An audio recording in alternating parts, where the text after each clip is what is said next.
This is a really brief presentation on the lumbar spine, which in the workbook follows the most common pattern.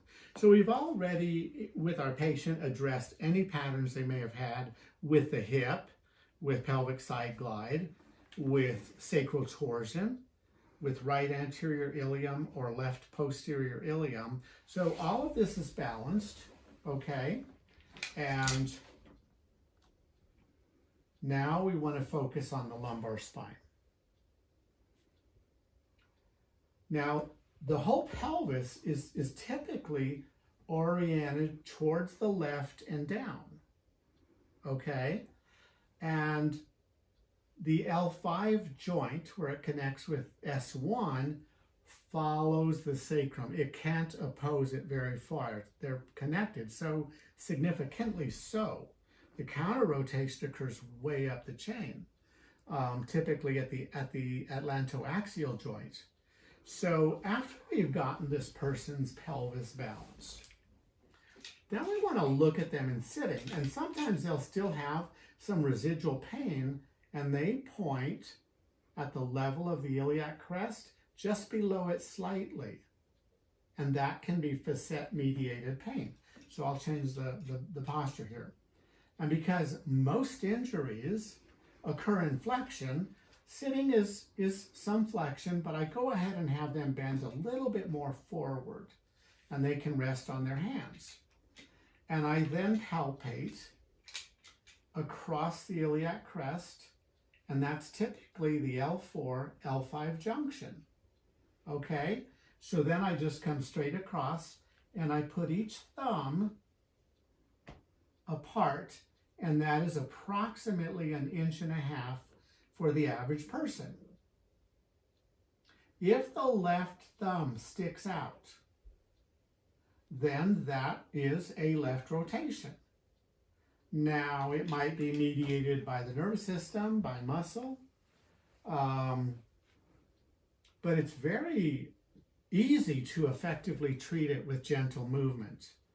And so for the typical pattern in which the L5 segment is rotated left and side bent left, then you're going to be able to reduce that asymmetry by having them forward bent and twist to the right, and then do 30 real gentle side bending exercises. So once again, they're going to forward bend, and if you find that asymmetry, and then you'll have them side bend to the right, and then you'll have them twist to the right.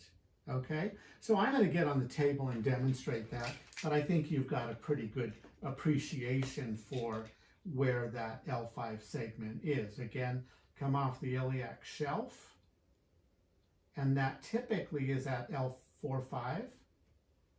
Okay, so you just come below it 1 thumb width, and you should be there. Okay, or you can find the PSIS, come up 1 thumb width, and then up 1 more, and that should take you to the same place. Okay, if there's a difference in those 2 ways of finding it, just split the difference. Okay, all right, so I'm going to demonstrate.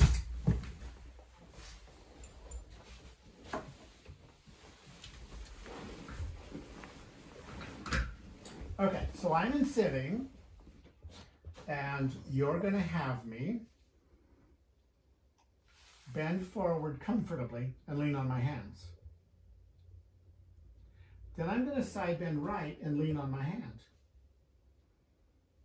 Then I'm going to twist to the right, so now I put my hand out about a 30-degree angle, and I make sure that they understand not to lift the sit bone, because we want motion to go all the way through the spine down to the L5-S1. And then you have them just do gentle elbow bends. And you don't have to lock it tight. I don't do that. I just have them bend forward comfortably, side bend comfortably, rotate right comfortably, and put weight onto that hand.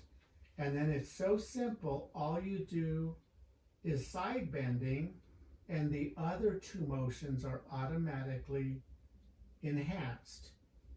Okay, so this is in fact triplane movement because of the positioning.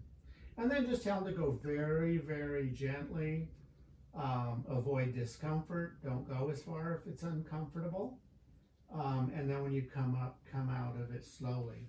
And if you wanted to save time and not do the testing, that's perfectly fine. You know, if they're pointing at discomfort in that area, it's perfectly reasonable to just go ahead and have them do that treatment and see if that's effective. Now, if that didn't work, sometimes they have a different shape of the facet and you end up having to side bend to the left.